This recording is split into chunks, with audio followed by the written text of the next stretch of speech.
Sobat Neso yang sudah hadir di hari Jumat tanggal 14 Agustus tepatnya. Kita hari ini menjelang long weekend ya, karena tanggal 17 nanti kita juga libur dalam rangka memperingati Hari Kemerdekaan Republik Indonesia. Tapi sebelumnya, saya mengucapkan terima kasih sekali lagi dan selamat datang di lagi-lagi setiap hari Jumat, yaitu interaktif seminar Study in Holland di Rumah Aja Series. Ini merupakan rangkaian online series dari Nufik Neso Indonesia. Kalau misalnya aku boleh flashback, ini sudah merupakan, kalau nggak salah ini episode 17 atau 18. Ini kita udah panjang banget episodenya ya. Terima kasih sekali buat para, apa istilahnya, Sobat Neso yang paling setia banget yang sudah hadir di setiap hari Selasa dan juga di hari Rabu dan juga hari Jumat ya. Saya dengan Molly selaku Education Promotion Officer Nufik Neso Indonesia. Kalau aku tadi ngelihat daftar namanya, ada beberapa yang sudah kenalan secara virtual, ada beberapa juga yang sudah siap, kayak ini mau berangkat ya. Tapi nanti kita bakalan ngobrol-ngobrol bareng juga dengan salah satu rekan saya dari Belanda, Ria Arinda, yang nantinya akan saya kenalkan setelah kita berkenalan dulu dengan Nufik Neso Indonesia. Oke. Pada kesempatan kali ini, kalau yang Sobat Neso yang sudah hadir di sini tapi belum kenal banget dengan apa sih Nufik Neso Indonesia, kita ini adalah The Netherlands, salah satu organisasi di bawah pemerintah Belanda, dan Neso sendiri merupakan singkatan dari Netherlands Education Support Office ya, di mana Netherlands Education Support Office ini membantu memberikan informasi tentang studi di Belanda. Tidak hanya di Indonesia saja, kita ada di 10 negara lainnya seperti di Brazil, Turki, Rusia, Korea, China, terus juga di Vietnam, Indonesia salah satunya, South Africa, dan kantor pusat kita ada di The Hague, Belanda. Setelah itu, tugas utama kita, selain kita juga memberikan informasi tentang seputar studi di Belanda, kita juga ada cooperation between higher institution ya, di mana kita juga suka memberikan informasi tentang pendanaan apabila teman-teman ada yang mau melakukan research. Ataupun kita juga melakukan support kepada Holland Alumni. Jadi apabila Sobat Neso atau partisipan ini sudah selesai nih dari belajar di Belandanya dan kembali ke Indonesia, kita juga masih bakal seru-seruan bareng untuk mengadakan kegiatan yang berhubungan dengan alumni. Selain itu kita juga memanage scholarship ataupun beasiswa seperti ada Stunet, Orange Knowledge Program, Orange Lab Scholarship, dan juga U-Share. Dan yang paling terakhir kita juga memfasilitasi scientific research, kolaborasi antara Indonesia dan juga Belanda ya. Nanti bakal banyak acara online lainnya, tidak hanya ada online series saja, tapi ada banyak kegiatan yang berhubungan dengan dua negara yaitu Indonesia dan juga Belanda. Gimana cara menghubungi kita? Gampang banget ya. Silahkan, ini adalah nomor-nomor yang bisa dihubungi karena kita sedang pandemik dan kita juga sedang kerja di rumah aja. Jadi segala hal yang berhubungan dengan tanya jawab, konsultasi, konseling itu kita melalui online ya. Jadi nomor-nomor yang bisa dihubungi kalau misalnya pengen tanya-tanya tentang seputar studi di Belanda. Oke, wow ya. Saya juga udah nggak sabar nih pengen ngobrol-ngobrol sama salah satu rekan saya. Saya kenal sama Ria ini tahun kemarin pada saat pre-departure ya. Dan sekarang Ria sudah ada di Belanda dan kabarnya sedang mau melakukan tesis ya. Gimana kalau kita langsung berkenalan saja dan panggil secara jauh. Selamat pagi Ria Arinda, halo. Halo, pagi. Ya, pagi ya, sore di sana ya. Sore di sini ya. Kita sudah mau menjelang selesai hari kita nih, tapi kalau Ria lagi di Belanda kan lagi mau mulai harinya. Apa kabar ya? Baik, alhamdulillah baik. Cuaca cerah hari ini jadi moodnya juga baik. Dan kemarin kita ngobrol-ngobrol kan lagi panas banget ya di sana ya. Iya. Perbedaannya panas banget di sini panas. Panas Sini banget. Di kayaknya sini 30 hujan. sekarang. Nah, kan di sini kita hujan banget, mendung-mendung gitu. Jadi Sobat Neso yang hadir di sini kayaknya lagi asik-asik di rumah karena tadi pagi udah mulai mendung, kemarin juga hujan ya. Anyway, speaking of keadaan di Belanda, kita pengen tahu sedikit dong gimana keadaan di Belanda selama COVID-19 outbreak ini. Sekarang sih udah pada berani keluar. Mhm. Mungkin karena summer juga, mataharinya ada terus, jadi bule-bule ini suka berjemur. Tapi terakhir sih minggu kemarin, lihat di website RIVM atau kayak Menkesnya sini, itu kasusnya naik lagi double. Jadi, kan selama ini masker itu cuma wajib di public transport. Yap. Cuma diketatin lagi kayak di kota-kota kayak Rotterdam sama Amsterdam, itu maskernya harus dipakai di tempat umum. Jadi nggak hanya di Nah, jadi public ini transport. pembelajaran buat kita semua, bagi masyarakat Indonesia juga dan Sobat Neso, bahwa masker itu penting banget loh. Jadi kita pakai bareng-bareng supaya kita bisa mengurangi bersama-sama kasus COVID-19 yang di Indonesia naik terus. Mudah-mudahan bisa berkurang kalau misalnya kita pada pakai masker semuanya ya. Cool, oke. Pada kesempatan sore hari ini, Ria sebagai mahasiswa dari Wageningen University and Research, itu kita akan nanti ngobrol bareng tentang preparing examination and self-study tips. Nah, jadi apa saja dan bagaimana ujian di Belanda, nanti Ria juga akan memaparkan pada kesempatan sore ini. Aku juga pengen ngasih tahu nih Ria bahwa kalau aku tadi ngelihat attendees-nya nih ada beberapa yang udah siap mau berangkat ke Belanda. Jadi ini bisa dibilang apa ya, introduction banget deh buat Iya, mereka iya. kayak orientation week bahwa ujian di Belanda itu seperti ini. Jadi Ria mudah-mudahan bisa ngasih dan juga share gimana sih di Belanda itu. Sudah siap Ria? Siap, Siap, presentasi let's juga get sudah aku started. Ya. show.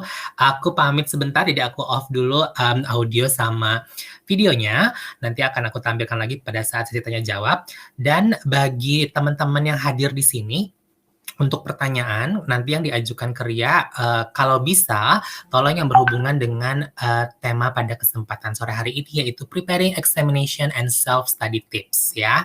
Tapi kalau yang di luar itu pasti nanti akan kita jawab, tapi nanti aku akan jawabnya langsung lewat email aja, lebih baik ya, karena beberapa rekan aku dari Noviknas Indonesia, kita lagi bagi tugas nih. Jadi ada acara, kalau misalnya ngelihat sosial media kita, ada acara di sebelah, yaitu di acara EU Asian Scholarship Day. But sekarang saya ada di sini bersama dengan Ria, dan kalau gitu langsung aja Ria untuk mempresentasikan apa yang ingin disampaikan di sore hari ini. Oke, oke, halo semuanya, selamat sore. Kenalin dulu kali ya. Jadi aku Ria, Ria Arinda. Aku mahasiswa master di Wageningen University. Saat ini memasuki tahun kedua perkuliahan. Jadi per 1 September bulan depan itu aku udah mulai start tesis 6 bulan dan lanjut ke internship 4 bulan dan insya Allah lulus tahun 2021 September, mohon doanya. Nah, kali ini aku mau share, jadi kan program aku 2 tahun. Jadi 1 tahun pertama itu aku full course, 9 course dengan 8 exam. Kebetulan course terakhir atau mata kuliah terakhir itu kayak konsultansi project, jadi aku nggak ada exam. Nah, kali ini aku mau share gimana sih exam di Universitas di Belanda, terkhusus di Wageningen University. Lanjut. Nah, ini ada bentuk examnya kayak gimana sih. Jadi mostly ini sebelum lockdown ya. Jadi sebelum lockdown semua exam itu on the spot dan written exam. Terus bentuk soalnya kayak gimana? Kalau kita kan di Indonesia taunya pilihan ganda sama esai gitu ya. Esai ini aku refer ke pertanyaan terbuka. Nah, di sini juga sama, ada multiple choice dengan esai. Tapi berdasarkan pengalaman aku dari 8 exam, oke, ada yang really bad connection-nya.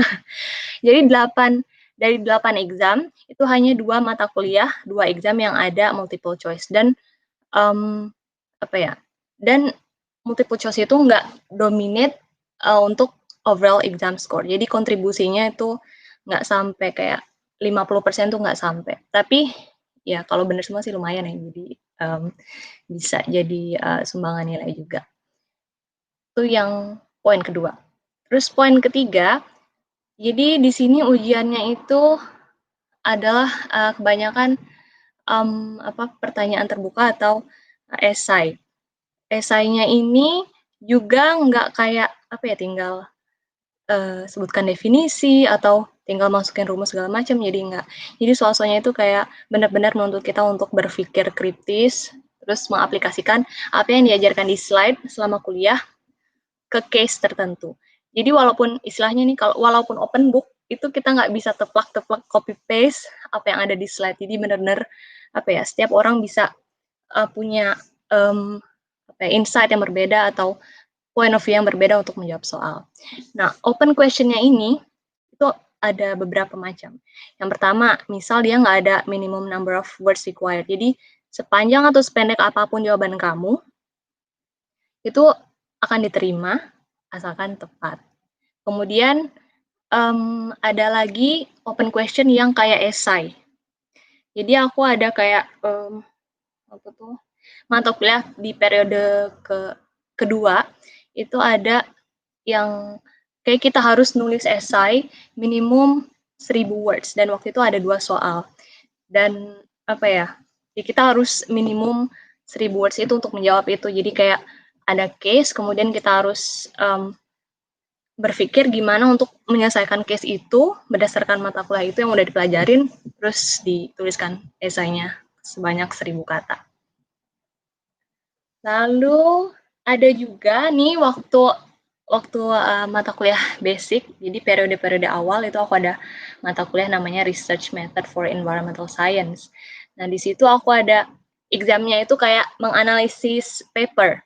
Nah, di sini bedanya papernya itu udah dikasih kayak few days in advance, jadi kayak seminggu sebelum hari H ujian, tuh dosennya udah kasih kita papernya.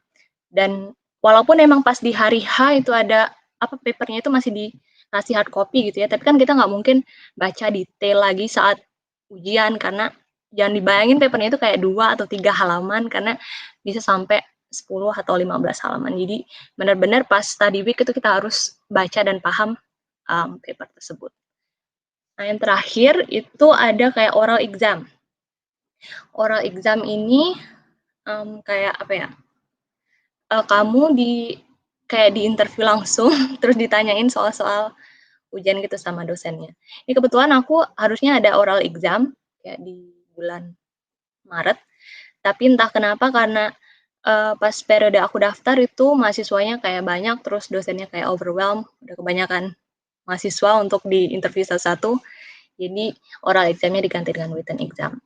Jadi ini adalah bentuk-bentuk exam yang ada di universitas aku, Universitas Belanda, terkhusus di Wageningen University. Jadi mostly esai. Terus ini aku mau kasih contoh sampel examnya, ini sangat menarik. Ini kalau kamu lihat ya, nggak ada yang kayak pertanyaan kayak definisi itu kan, terus sebutkan contoh-contoh apa gitu ya. Jadi ini kayak benar-benar ada case, terus kita disuruh ini yang ini yang question 3 nih, ada how would you explain to your government why. Jadi kita harus memberikan saran untuk government untuk kasus yang ada di soal A ini. Jadi benar-benar kita dituntut untuk paham, jadi bukan hanya menghafal. Jadi beda banget sih, kerasa. Nah, terus ada di gambar nomor 3. Di sini ada the exam for this course requires you to write 1,000 word advice. Jadi ini bentuk soal yang aku bilang tadi, yang kayak kita disuruh nulis 1000 kata esai untuk soal tersebut untuk jawabannya. Terus kita lanjut. Nah, ini ada practice exam. Nah, yang menarik, jadi dari 8 mata kuliah yang aku ikutin, itu semua dosen memberikan practice exam. Jadi kita bisa latihan soal sebelum ujian. Walaupun nggak di awal-awal ya, dikasih mungkin kayak 2 minggu sebelum exam itu mereka kasih. Jadi kita punya gambaran pertanyaan apa yang akan diberikan saat ujian. Nah, ini ada contohnya mata kuliah Integrated Ecosystem Assessment in Regional Management. Ini contoh soalnya. Ini 18 soal dan kita harus jawab. Maksimum poin yang akan kita dapatkan 100, mungkin 10 kali ya. Lalu grade-nya itu minimal 5,5 untuk pas. Jadi kalau nggak sampai 5,5, kamu akan ikut resit atau remedial di waktu yang ditentukan. Nah, ini ini udah kayak question sama jawaban yang udah aku coba jawab sebelum ujian. Jadi penting banget buat kamu untuk kayak ngerjain practice exam gitu supaya bisa jawab soal ujiannya. Nah, terus ini ada practice exam sampel yang multiple choice. Nah, kayak yang aku bilang tadi, sebenarnya multiple choice itu cuma kayak 10 soal dan nyumbang kayak maksimal 30% lah dari total nilai. Baiknya dosennya dikasih gitu loh. Aku suka banget ada practice exam ini, ada sesuatu yang aku expect setiap mata kuliah. Nah, terus ini contoh yang lain, nah ini bukan practice exam, ini real exam sample. Kenapa aku bisa dapat soal ini? Jadi kan kita itu kalau ujian langsung itu kita nggak boleh bawa balik soalnya ya. Nah, ini aku bisa bawa balik karena soalnya ini dikerjakan saat lockdown. Nah, ini dia nggak pakai software khusus exam. Jadi, misalnya pas hari H ujian, dosennya akan ngepost exam ini, soal-soal ini di portal universitas, terus kita bisa kerjain selama 3,5 jam. Setelah 3,5 jam kita harus upload ke website itu dan ya dan nunggu nilainya mungkin 2 minggu setelahnya. Nah, ini ada yang harus apa ya, di sini yang menarik, soal ini open book. Dan apa ya, yang kayak aku bilang tadi, walaupun open book sebenarnya kayak useless gitu kalau kita nggak paham materinya. Jadi, sebenarnya kayak lebih ke pemahaman kita sih sejauh mana kita bisa paham akan soal tersebut.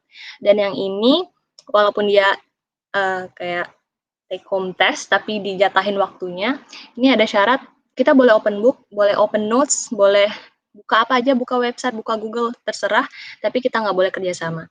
Dan itu bisa dilihat nih di akhir, ini soal terakhir kalau nggak salah, terus di akhir aku harus tulis kayak statement, aku declare kalau aku did every part of the exam independently tanpa kerjasama dengan siapapun gitu. Jadi kayak kesadaran diri sendiri, tapi emang kayaknya nggak ada yang kerjasama. Karena sibuk juga, karena soalnya susah, terus ya nggak bisa lagi lah mau mikirin kerjasama. Terus, nah ini practice exam yang terakhir, yang aku ada untuk mata kuliah Economics and Management of Natural Resources. Ini ada 6 question sebenarnya, tapi kita disuruh jawab 5 aja. Jadi disisakan 1 untuk nggak dikerjain. Jadi penting juga untuk memperhatikan rule-nya untuk exam, jangan sampai kamu menghabiskan waktu untuk sesuatu yang sebenarnya nggak wajib kamu lakukan.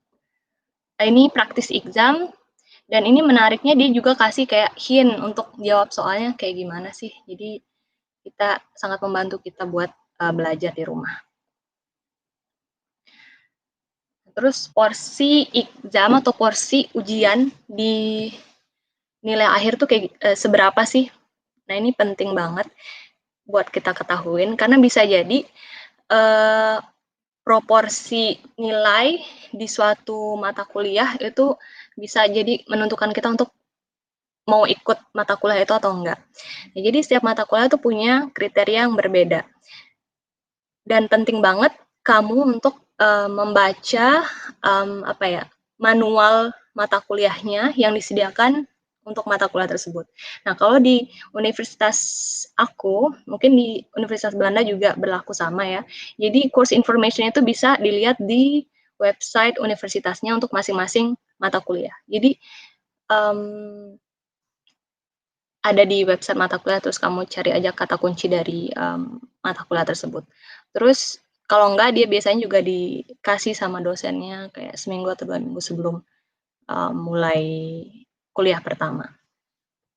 Terus secara umum, satu mata kuliah itu terdiri dari assignment, tugas, dan ujian. Nah, tugas ini bisa individu atau tugas kelompok atau group work. Kalau kamu nonton parahnya Stefanus beberapa waktu lalu, itu jangan heran kalau di sini kayak group work itu like almost every day. Jadi kita harus bisa manage waktu kita. Terus ada minimum grade. Jadi untuk masing-masing komponen, tugas maupun exam itu ada minimum grade yang harus kamu lewatin untuk yang harus kamu capai untuk bisa lulus mata kuliah itu. Nah, di universitas aku tuh biasanya 5,5.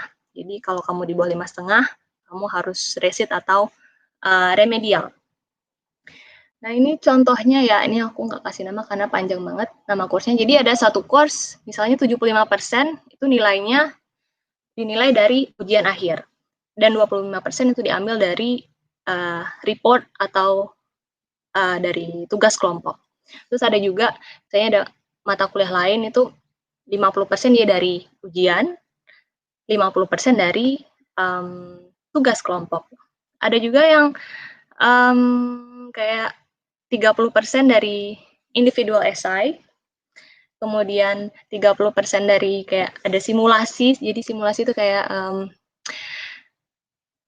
performance kita di kerja kelompok tapi di forum gitu. Kemudian 40%-nya dari exam. Ini juga menarik. Terus ada juga yang kayak 33% dari tugas, 33% dari esai, individual esai, kemudian 33% dari exam. Itu ya. Jadi setiap mata kuliah itu berbeda dan kamu harus lihat benar-benar di course silabusnya. Lalu challenge atau kesulitan dalam ujian dari berbagai jenis ujian. Ini sebenarnya menurut aku sih kesulitan yang jelas saat ujian itu ya saat aku nggak tahu jawabannya itu aja sih. Terus tapi aku usaha untuk ngejelasin ke kalian kalau challenge ini bisa bentuknya kayak kamu merasa kehabisan waktu, you feel like you run out of time. Jadi saran aku sih jangan fokus ke pertanyaan yang sulit kamu jawab. Mungkin kamu bisa skip dulu pertanyaan itu terus kembali lagi ke pertanyaan itu nanti kalau pertanyaan lain udah selesai. Kemudian yang kedua mungkin feeling blank. Nah ini aku agak sering mengalaminya. Like you do not have anything to write anymore. Apalagi esai ya, pertanyaan open question tuh kayaknya ngulang lagi. Kok pertanyaannya sama dengan pertanyaan yang sebelumnya. Nah, tapi normal sih menurut aku karena English itu bukan mother language kita. Ya salah satu cara untuk keep up the good work yaitu dengan banyak-banyak latihan dan banyak-banyak baca materialnya. Itu solusi setelah atau sebelum feeling blank ya. Sedangkan kalau udah terlanjur feeling blank di ujian, ya solusinya ya just try to concentrate. Maybe you can remember something or otherwise just try to answer it and go on.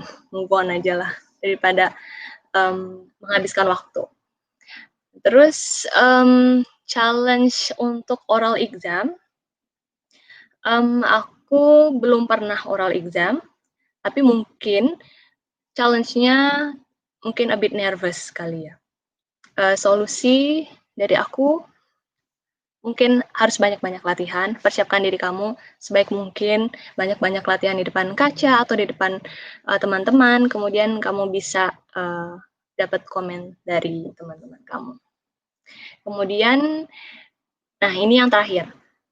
Ini challenge yang nyata yang aku hadapin saat aku ikut online exam kemarin bulan Mei.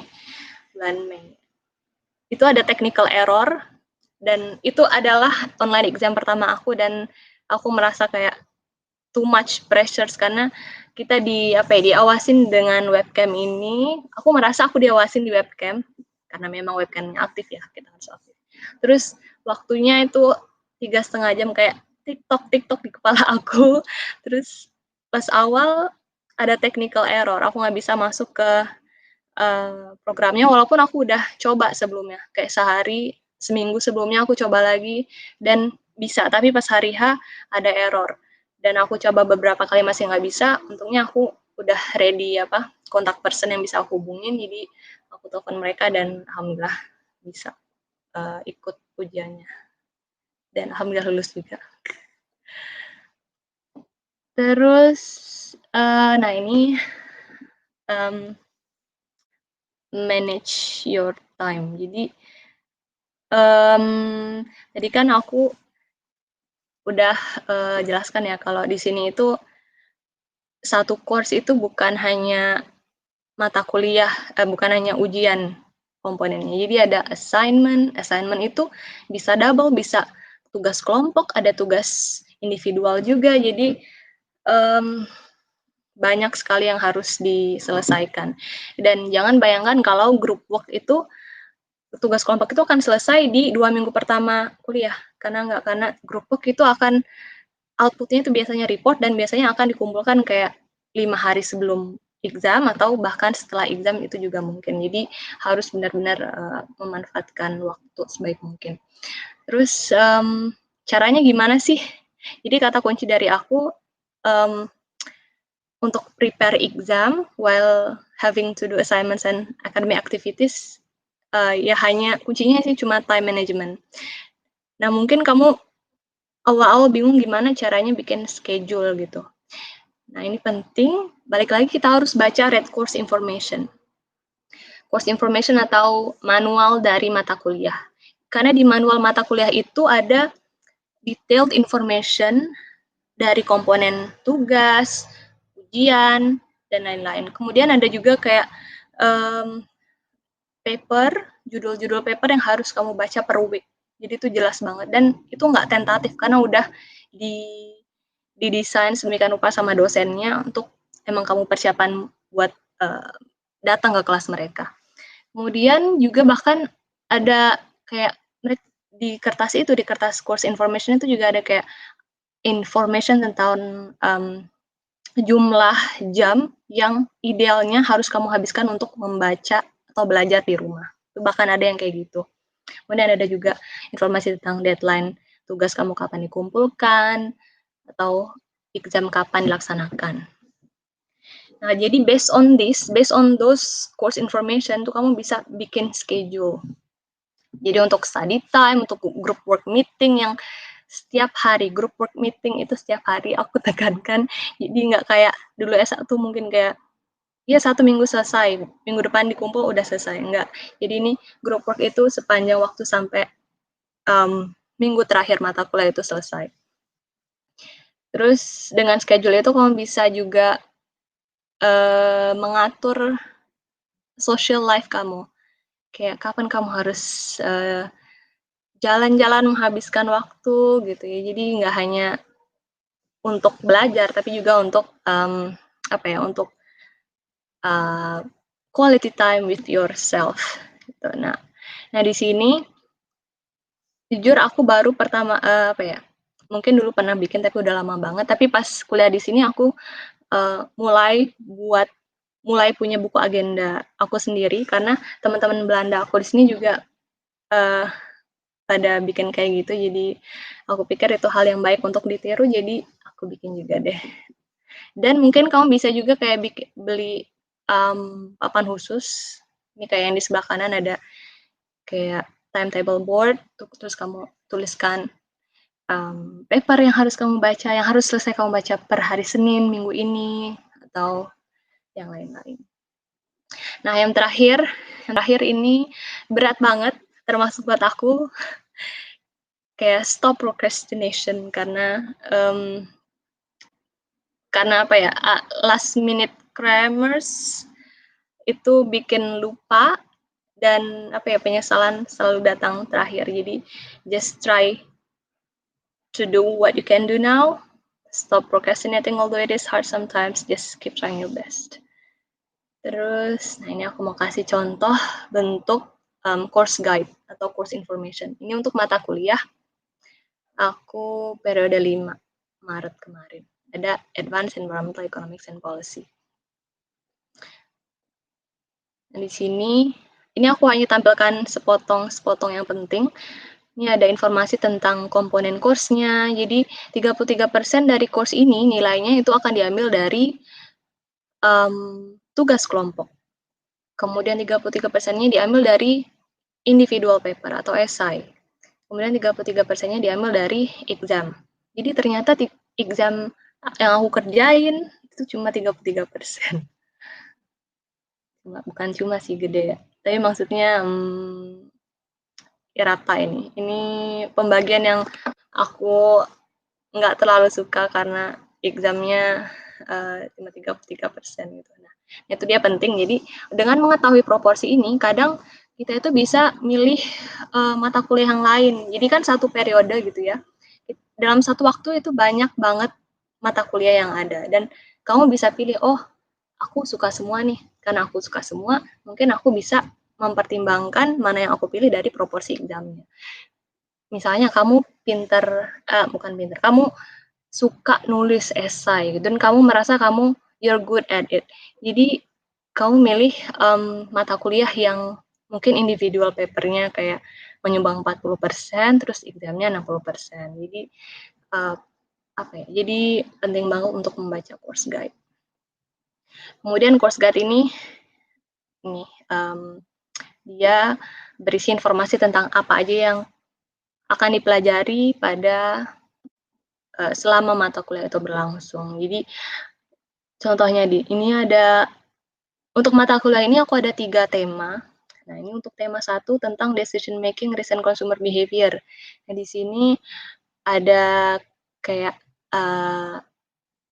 yang harus kamu pelajarin sebelum ada prerequisite knowledge yang udah slide-nya kamu tahu sebelum datang ke kelas ini. Kemudian ada required readings, itu paper yang harus kamu baca, paling nggak kamu lihat gitu ya, kamu baca sebelum kamu menyaksikan web lecture atau datang ke kelas, lihat dosennya presentasi. Karena biar langsung, biar ngeh gitu. Jadi walaupun kita, misalnya ini hari Senin ya, mata kuliahnya. Terus minggu malam, itu kita udah mulai bisa baca lah minimal minggu malam, baca paper yang ada. Walaupun kita nggak ngerti, tapi minimal kita nggak asing dengan kata-kata atau kalimat yang dijelaskan pada hari Senin. Jadi paling nggak pas hari Senin, pas dosennya udah ngejelasin, oh ini yang nggak aku ngerti kemarin, yang aku baca tapi nggak ngerti kemarin. Jadi membantu lebih cepat absorb the knowledge. Kemudian, nah course guide ini juga ada important dates and deadlines. Jadi ada deadline yang jelas. Kemudian terakhir ada tips and trick in self-studying, preparing examination. Yang pertama tadi read the course information to make sure you do not miss anything. Like kamu harus benar-benar make sure kalau semua yang kamu pelajarin atau semua slide yang kamu punya itu sudah sesuai sama silabus yang ada atau sesuai dengan course guide yang ada. Kemudian based on course information, try to read the materials beforehand. Jadi baca material yang sudah dikasih tahu sama dosennya itu sebelum kelasnya mulai. Daripada kamu menumpuk-numpuk di akhir, itu akan menyulitkan diri kamu sendiri sebenarnya. Nah, kemudian make notes during lectures. Jadi bikin catatan dari penjelasan dosen. Saat dosen jelasin, kamu try to make notes in any way possible. Kalau aku karena ngeprint di sini karena tinta printer mahal dan it's better to be paperless, jadi aku pakai laptop aku sendiri, terus aku bikin notes di slides-nya langsung. Kemudian aku bisa baca ulang pas aku sampai rumah. Jadi paling aku biasanya aku baca lagi yang udah aku catat, maksimal hari itu harus diselesaikan, karena besok atau pas weekend mungkin aku udah lupa apa yang dosen aku jelaskan. Jadi pas aku sampai rumah aku baca lagi dan aku lengkapin, mungkin ada yang aku miss selama di kelas. Kemudian, based on course information tadi, kita bikin schedule, bikin timetable apa yang harus kamu siapkan dalam 1 minggu atau apa yang harus kamu baca dalam 1 bulan. Jadi kamu punya gambaran. Karena kalau ngomong doang kayak gini, kalau buat aku personally nggak akan nyangkut karena aku kayak lupaan gitu ya. Jadi harus divisualkan apa yang harus aku selesaikan, apa yang aku bisa lakukan selama seminggu atau sebulan ke depan. Lalu As for the courses with bunch of papers, jadi perbedaan S1 dan S2 di sini yang aku rasain adalah papernya itu kayak bertubi-tubi datang. Apalagi pada saat satu periode aku punya 2 mata kuliah. 2 mata kuliah berarti double papernya. Nah, jadi just try to start reading them immediately. Jangan kayak ditumpuk gitu ya. Karena material yang diajarkan itu yang nggak jauh-jauh dari paper itu, dan soal ujian ya mungkin juga akan nggak jauh dari situ. Terus yang terakhir, stop procrastinating. Do not pile up all the course materials in the last week of the course. Ya, gitu aja. Terus, nah ini sedikit visualisasi saat kita menunda-nunda pekerjaan kita. Jadi 10 hari, kita dikasih waktu 10 hari untuk baca 10 chapter, oke. 1 chapter per day. Terus kita kayak males gitu, udah hari ke-6, oke, 2 chapter per day. Kemudian udah tinggal 10 jam, 1 jam, 1 chapter. Mungkin akan less knowledge yang bisa kita pahami gitu ya. Mungkin kita bisa hafal tapi kurang paham. Kemudian tips yang lain. Nah, jadi untuk mata kuliah tertentu itu biasanya mereka punya study week sebelum exam. Jadi di sini aku kayak ada 3 periode yang setelah mata kuliah selesai itu aku ada study week kayak 1 minggu free untuk mempersiapkan exam. Walaupun sebenarnya harus curi-curi waktu juga untuk menyelesaikan kayak individual essay ataupun group work yang belum selesai. Jadi try to make the best out of it. Kemudian kerjain contoh-contoh soal tahun lalu, bukan contoh-contoh soal, karena biasanya mereka cuma kasih satu soal dalam satu tahunan soal gitu. Jadi try to do the practice exam. Hampir semua mata kuliah ngasih practice exam di sini di Wageningen, dan kamu bisa ngerjain. Kalau kamu nggak tahu jawabannya, kamu bisa tanya teman kamu, mau teman yang orang Indonesia ataupun teman yang grup work kamu. Di sini karena ada grup work, kita jadi punya lebih banyak teman gitu. Yang terakhir yang kayak bulan Maret lalu, aku ada mata kuliah yang sangat susah, yang tadi yang aku tunjukin, yang aku walaupun open book sebenarnya kayak percuma gitu. Advanced Advanced Environmental Economics and Policy atau apa gitu. Nah, jadi pas practice exam itu akhirnya aku janjian sama teman-teman kelompok untuk ngerjain sama-sama. Jadi kita belajar, we learn from each other, and kita bisa lihat ini kita udah sampai mana sih pemahaman kita akan soal tersebut. Jadi lebih fleksibel dan lebih relax juga kalau kerja bareng teman-teman. Kemudian define your comfort zone to study. Apakah di perpus, di kafe, ataupun di train, bisa juga di mana aja. Di sini aku dulu nggak suka belajar di perpustakaan selama S1, mungkin karena perpustakaannya nggak menarik. Di sini perpustakaannya nyaman, terus study vibe-nya enak gitu, jadi suka aja gitu di perpus, baca sedikit walaupun jauh dari kosan, tapi enak aja itu study vibe-nya, jadi lebih memilih untuk belajar di perpus personally daripada di kamar.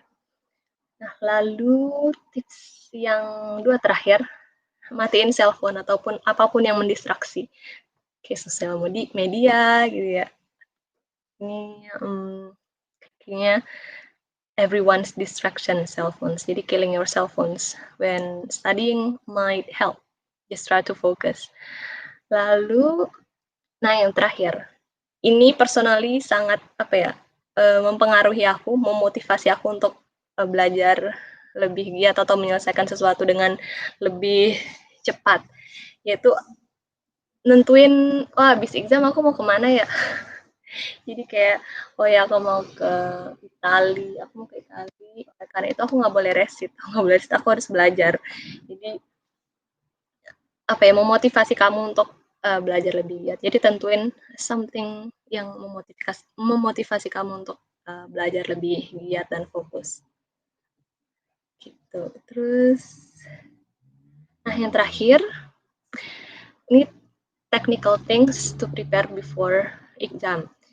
Pertama, check your exam time and location.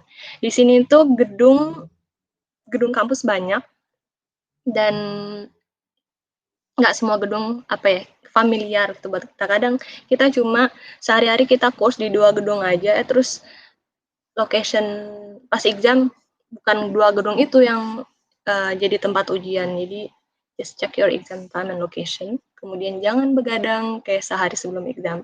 Aku nggak anti begadang karena begadang itu perlu buat menyelesaikan tugas. Tapi paling nggak jangan begadang kayak sehari before exam karena apa ya akan mempengaruhi kinerja brain kita selama ujian besok. Jangan sampai. Kemudian prepare items to pack kayak kamus. Kamus itu di sini diperbolehkan, kamus Indonesia Inggris diperbolehkan asal jangan ada coretan di dalamnya. Nanti biasanya diperiksa itu ada coretan atau enggak. Kemudian kayak kalkulator, karena aku ekonomi, jadi kalkulator itu banyak dipakai di mata kuliah. Dan pulpen, pensil, penghapus, dan student card. Penting, karena biasanya diperiksa saat ujian. Jadi jangan lupakan. Kemudian kalau online exam, internet connection. Jadi misal besok nih kita mau ujian, kita bisa kasih tahu ke teman-teman kosan kita kalau oh besok gue ada ujian nih, please banget jangan streaming dulu ya, takut ngadat internetnya. Jadi pastiin internet koneksi kamu lancar. Kemudian yang kedua, coba softwarenya itu, software examnya. Jadi kalau kebetulan kamu online exam dengan software, terus kamu harus coba softwarenya terlebih dahulu, see if it works on your laptop or not. Kalau nggak work, kalau gagal berfungsi di laptop kamu kan kamu jadi bisa kontak ke teknisinya. Terus apa yang harus kamu lakukan selanjutnya? Nah, kemudian yang terakhir, jadi pas online exam itu kan HP nggak boleh nyala ya, atau flight mode. Paling nggak kamu udah simpen kontak person buat kamu hubungin kalau ada sesuatu technical error during the online exam. Jadi just prepare as best as possible. Jadi itu yang terakhir yang aku mau sampaikan, semoga bisa diambil hikmahnya dan bermanfaat. Pasti sangat bermanfaat sekali. Terima kasih Ria. Kita masih ada kebersamaan dengan Ria kurang lebih 17 menit ya, tapi pertanyaan juga sudah ada beberapa yang hadir. Dan aku setuju sekali apa yang disampaikan oleh Ria, yaitu yang paling penting ini adalah dicatat semuanya di dalam timetable. Karena nggak tahu kenapa, kayaknya kalau kita kuliah, ya katakanlah di Belanda gitu ya, kayak semua serba cepet ya. Sayangnya tuh kerasa mulai dari karena gini, begitu minggu pertama kuliah dimulai, kita pasti sudah diberikan bahan-bahan itu setidaknya seminggu sebelum oleh dosen, ya, oleh lektor kita. Dan itu nggak cuman, at least kayaknya 4 atau 5 bahan bacaan atau jurnal yang harus kita baca, Banyak ya. banget. Banyak banget. Itu satu yang tadi aku sangat ketawa sendiri karena nginget dulu, oh iya ya sama. Terus satu lagi, apa namanya, self reward. Itu bener banget karena tadi yang kita bilang, karena ini kita tuh kayak roda terus dan cepet, at the end of the semester atau at the end dari istilahnya, kalau di Belanda apa sih bilangnya, kayak apa, quarter one atau week one atau apanya itu, atau term one tentunya itu, aku mau istilahnya itu tadi, mau jalan-jalan kayak either mau ke coffee shop atau mau apa iya, karena kita kayak nggak ada waktu pas di weekend-nya juga kan, karena kita harus kejar tayang itu tadi gitu kan ya. Itu bener banget. Nah, jadi Ini bukan cuman buat yang mau berangkat ke Belanda aja, tapi bagi yang hadir di sini secara virtual dan ingin ke Belanda. Jadi emang kita harus mempunyai mental yang tidak boleh menunda-nunda dan harus segera dibaca, dipelajari supaya pas ujian bisa gitu. Karena kadang-kadang agak sedikit aku sih bilangnya agak sedikit bohongan ketika open book test karena pertanyaannya di sini tapi di buku itu nggak ada sama sekali bahannya Iya, teman. betul banget. Mending close book aja deh. Bener close book aja. Karena kita sibuk-sibuk, kayaknya saya ngebaca. Padahal itu nggak hanya halusinasi kita aja. Oke, Ria sudah siap dengan beberapa pertanyaan-pertanyaan?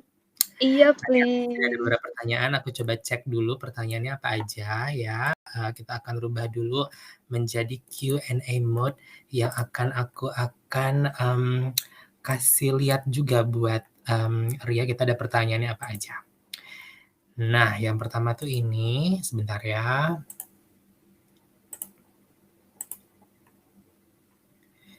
Tunggu dulu sebentar. Aku bacain dulu deh kalau kayak gitu. Halo Kak, mau tanya, untuk remedial course yang nilainya di bawah 5,5 itu apakah ngulang atau apakah ngulang di course berikutnya atau remedial exam di semester itu juga? Kayaknya berbeda-beda setiap universitas. Kalau di sini, kalau di Wageningen itu kita udah tahu, jadi ada jadwal umum, general schedule, di mana kamu bisa ikut resit atau remedial. Jadi kalau di sini itu remedial ada di bulan Februari sama di summer break di Agustus. Jadi nggak harus nggak ngulang course sebenarnya. Kamu cuma ngulang remedialnya aja, ngulang tesnya aja di periode tertentu. Dan itulah yang disebut sama Ria itu adalah resit ya. Resit atau remedial. Jadi hanya remedial atau ujiannya aja, nggak perlu yang istilahnya full course-nya itu ya. Iya. Nah, terus pertanyaan lanjutan dari Alicia adalah, oh ya, kamu nanya lagi untuk exam, apakah terstruktur atau dependent on course? Maksudnya apa ya, dependent on course? Mungkin Alicia bisa tolong diperjelas, tinggal diketik di chatbot yang maksudnya terstruktur atau dependent course itu apa. Jadi ntar kita akan kita akan jawab, tapi sebelumnya kita akan mau lanjut dulu ke pertanyaan dari Fauzia Lutfiahas. Kamu mau tanya dong, tadi kan di course guide tuh ada literatur buku dan required reading. Kalau bukunya bisa didapat di mana atau download sendiri atau gimana? Biasanya bahan-bahannya itu gimana? Nah, di sini kita kalau udah kuliah itu kan kita dikasih akses kayak ke library-nya ya, online library. Itu kalau paper bisa download di situ tanpa bayar. Download di Elsevier dimanapun gratis. Tapi kalau buku dan kalau di sini juga menjunjung tinggi copyright. No Jadi fotokopi. iya, no fotokopi. Jadi buku nggak ada fotokopian di sini dan juga nggak ada kayak toko fotokopi juga di sini. Jadi harus beli. Ada study store di di gedung di kampus aku, ada study store atau kamu bisa beli online.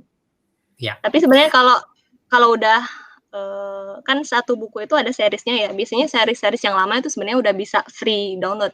Terus kamu bisa pilih sih kamu mau series terbaru atau series yang lama. Tapi biasanya dianjurkan seri terbaru dan biasanya orang beli. Dan ada uang buku kalau dari beasiswa. Betul ya. Ini juga tips nih buat teman-teman nanti yang gimana sih cara ngedapetin buku. Jadi biasanya gini teman-teman. Pokoknya benar-benar cek email begitu kalian sedang di masa orientation week ya. Karena di saat itulah para dosen sudah mulai memberikan atau mengirimkan email reading materialnya apa aja. Nah, ketika reading materialnya sudah ada, kalau yang berupa buku, biasanya gini, kalau aku nggak tahu kalau di Wageningen ya, jadi buku itu ada dua koleksi. Satu koleksi umum, itu biasanya edisi-edisi lama, istilahnya di lantai atas gitu ya. Tapi ada eksklusif, ada koleksi eksklusif atau yang terbatas, itu yang benar-benar masih baru bukunya, edisi baru itu biasanya di lantai bawah. Nah, koleksi terbaru ini biasanya hanya boleh dipinjam at least 3 hari, ataupun cuma waktunya sebentar banget. kan ya. Oh iya. Nah, ketika teman-teman udah dapat reading list-nya, nah segeralah datang ke si apa namanya yang punya koleksi eksklusif itu di lantai bawah biasanya gitu kan ya. Walaupun cuman sehari atau cuma 3 hari maksimal nggak apa-apa, tapi sebenarnya kita tahu kadang-kadang perbedaannya di mana atau gimana gitu. Karena biasanya buku edisi 11 atau edisi 12 dan 12 tuh nggak terlalu kentara sih perbedaannya, tapi kalau yang kentara banget di edisi yang paling baru sama yang istilahnya edisi 8 atau edisi 7 itu beda banget gitu. Ya. Tadi Ria juga benar bilang no fotokopi karena memang di luar itu tidak mengenal istilahnya kayak di kita bisa apa bisa difotokopi semua ada copyright-nya ya. Nanti kita sering diliatin ataupun sering ditanya what is it for gitu kan. Ini kita benar-benar nggak boleh dan anti fotokopi. Jadi setidaknya sudah siap istilah dengan bahan-bahan yang ada. Dan download ya, jadi biasanya kalau download itu kita sebagai international student atau sebagai student itu mendapatkan akses ke seluruh akses jurnal yang bisa di-download secara gratis. Dan itu enaknya ya kan? Oke, mudah-mudahan jelas ya Fauzia ya. Selanjutnya, ini kita ada pertanyaan dari dia. Kayaknya ini pertanyaan lanjutan dari dia yang tadi deh. Kalau di-scan dijadikan e-book untuk diri sendiri, apakah boleh? Kan pinjam buku fisiknya dibatasi hari. Nah, kalau dari kasusnya Ria, pernah nggak kayak gini? Aku kurang tahu sih. Oke, kalau aku bisa berarti jawab. Di perpustakaan nanti ada yang istilahnya e-booknya itu emang ada. Jadi nanti ada kalau misalnya masuk akses ke website perpustakaan, nanti dia akan keluar semua nih, misalnya buku katakanlah buku marketing by Kotler misalnya gitu ya. Nanti dia ada tulisan edisi 1, 2, 3, 4, 5. Nah, nanti di paling bawah atau di paling atas itu dia ada edisi yang e-booknya. Nah, itu boleh banget kalau yang itu emang udah benar-benar legal. Gitu. Pokoknya intinya kita memang kan kita terus terang kita memang terbiasa dengan istilah fotokopi. Iya, jadi aku ragu tuh boleh apa enggak. Jadi harap berhati-hati aja sih, lebih ke berhati-hati aja karena benar petugas perpusnya yang sedih buat apa ini ya gitu. Oke. Oh ini tadi dari Alicia pertanyaannya, coba aku akan aku tandain. Maksudnya itu ada bulan semua course. Oh, oke. Kita tandain dulu ya. Tunggu sebentar. Kalau misalnya dari Ria sendiri nih, kalau aku boleh tanya gitu ya, ketika ujian, sebenarnya selain tantangan tadi nggak bisa ngejawab, ataupun kita nggak tahu benar-benar jawabannya gitu kan ya, ada nggak sih ketakutan, ini mohon maaf ya, kegagalan gitu bahwa nilai saya bakalan gimana ini, karena itu pasti mempengaruhi kita juga kan sebetulnya. Jadi kan aku kesini pakai beasiswa LPDP dan ada require kayak aku minimal 3,25 gitu ya. Jadi aku udah ngeset ya minimal aku dapat segitulah. Kalau di sini kayak 7,5 ya kalau diekuivalensikan dengan nilai di Eropa. Dan mindset aku udah benar-benar berubah dari Indonesia ke sini karena untuk dapat nilai 7,5 itu sebenarnya udah kayak mati-matian. Jadi kalian bisa googling, kalau nggak salah di website Innovikneso ada tuh Dutch grading. Gimana ngedapetin nilai 8 itu kayak wow banget di sini. Jadi ya ingin aja sih. Terus juga yang menarik di sini itu banyak teman-teman aku yang Belanda gitu ya. Pas datang ujian, terus dia duduk nih, terus dia lihat soal terus kayak I cannot do this. Sudah Kak, menurut dia mereka nggak bisa jawab, atau kalaupun mereka jawab, mereka akan dapat nilai pas-pasan 5,5 dan mereka nggak mau. Jadi mereka lebih milih ya udahlah tinggalin, terus mereka ikut remedial untuk dapat nilai yang lebih baik dari 5,5. Daripada dapat 5,5, jadi mending remedial aja. Oke, nah ini tadi yang sempat tertunda dari Alicia pertanyaan diperjelas ya. Jadi maksudnya itu ada bulan semua course itu exam sesuai dengan jadwal yang dibuatkan fakultas, atau seperti beberapa universitas di Indo, atau ada exam yang terserah dosennya mau kapan. Jadi gitu kurang lebih. Jadi gimana nih bisa dibilang kebijakan di Belanda terutama di Mhm. Wageningen University? Heeh. Kalau di Wageningen itu kayak yang aku bilang tadi, dia ada jadwal umum, general schedule. Jadi kayak, oh exam itu ada di 2 minggu terakhir di bulan Januari misal. Jadi semua course itu biasanya akan mengadakan ujian di minggu ketiga dan keempat bulan Januari. Tapi perkara hari apa, jam berapa itu tergantung dosen. Tapi udah ada gambaran kira-kira exam itu ada di minggu ketiga dan keempat Januari. Oke. Mudah-mudahan udah jelas ya Alicia ya. Oke, kita masih ada waktu 5 menit lagi, jadi silakan ada beberapa pertanyaan terakhir mungkin yang ingin disampaikan. Saya melihat di sini Fauzia sedang typing, apa namanya?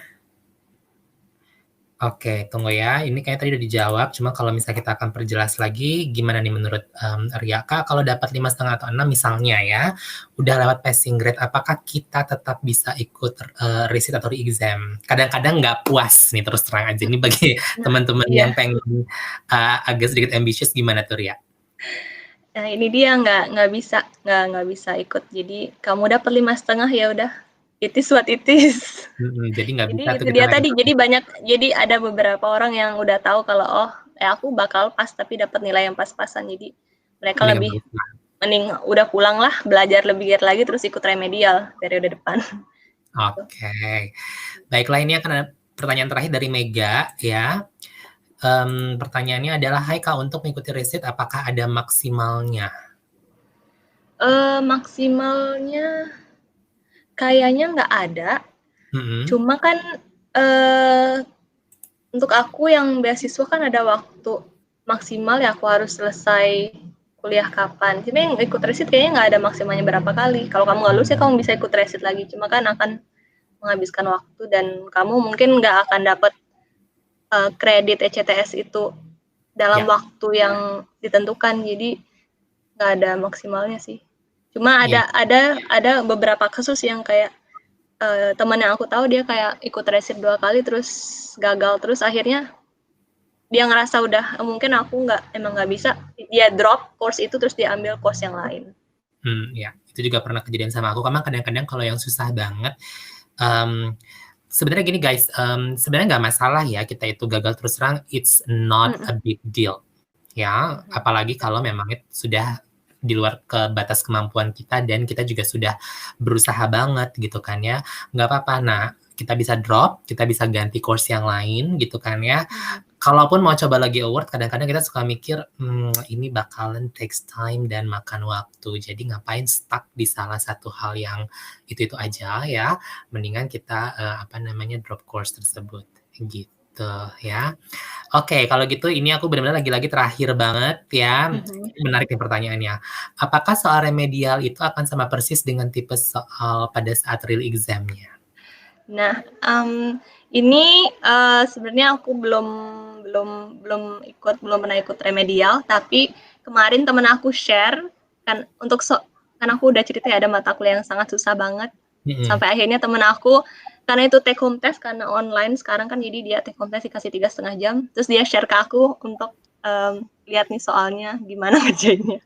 Dan aku lihat soal remedial dengan soal yang aku ikutin pas beberapa bulan lalu itu almost sama, cuma diganti kayak kata-kata dan case-nya aja, tapi sama strukturnya dan jenisnya sama. That's good then ya.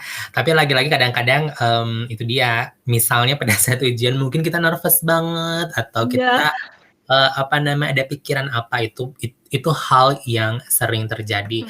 Tapi biasanya yang aku suka dari metode pembelajaran di luar negeri itu adalah based on proses juga gitu kan ya. Karena nggak saklek dalam satu hari. Itu dia kan banyak hal yang kejadian, tapi dilihat juga prosesnya. Kalau emang udah berusaha banget gitu kan apa gimana, itu ada satu hal yang bisa dikonsultasikan gitu. Well, Ria, thank you so much sudah sharing-sharing di sini. Sangat berterima kasih atas segala pengalaman yang sudah di-share, karena lagi-lagi tadi yang aku kasih tahu bahwa ada beberapa teman-teman yang hadir di sini yang merupakan teman-teman yang sudah siap berangkat ya, dan banyak kan rata-rata yang aku tahu berangkatnya di atas tanggal 20-an nih. Jadi siap-siap aja untuk Oke, bertemu dengan teman-teman dari Indonesia yang menuju ke Universitas welcome. Wageningen University and Research ya. Ada rencana apa di long weekend kali ini? Tanggal 17 mah nggak libur ya? Iya, sebenarnya Lupa mau saya. ada iya sebenarnya PPI Wageningen itu ada rencana ada lomba-lomba gitu tanggal 15. Udah Hmm, nyebarin flyer tapi akhirnya iya, di cancel karena COVID. iya, ya Karena mudah-mudahan COVID-nya ini lagi naik lagi jadi naik ya lagi udahlah ya. better Mudah-mudahan ada better be cara lagi safe. untuk celebrate apa namanya Hari Kemerdekaan Republik Indonesia. Once again, Mhm. thank you so much. Mudah-mudahan kita ketemu lagi ya, karena Iya. sekali lagi episode ini akan semakin panjang dan semakin seru. Dan buat aku mau cek dulu di sini. Coba buat teman-teman yang hadir di sini, apa namanya? Nah, ini kayak bisa isi dulu nih untuk survei kita pada sore hari ini mengenai apa namanya episode yang yang sudah dijalankan sekarang ya. Mudah-mudahan ada manfaatnya dan kita akan kembali lagi ketemu pada saat hari Rabu yaitu online learning bersama Fontis. Nanti setahu aku itu temanya adalah teknik industri ya. Jadi kalau misalnya tertarik dengan berhubungan sama teknik industri, daftar lagi dan datang lagi di hari Rabu. Tapi kalau khusus hari Rabu itu biasanya kita mulai dari jam 3. Oke. Oke Ria, good luck untuk studinya. Iya, Nanti kita good luck juga. kita ngobrol di belakang layar ya. Oke, sip. And have a good day ya. Iya, fun weekend. Bye. Hai. Dan untuk semua sobat Neso yang sudah hadir di sini, kami ucapkan terima kasih banyak sudah hadir dan sudah berpartisipasi. Dan yang sudah saya bilang tadi, kita ketemu lagi nanti di lain kesempatan, yaitu di hari Rabu. Ya, saya Molly undur diri. Sampai ketemu lagi. Bye.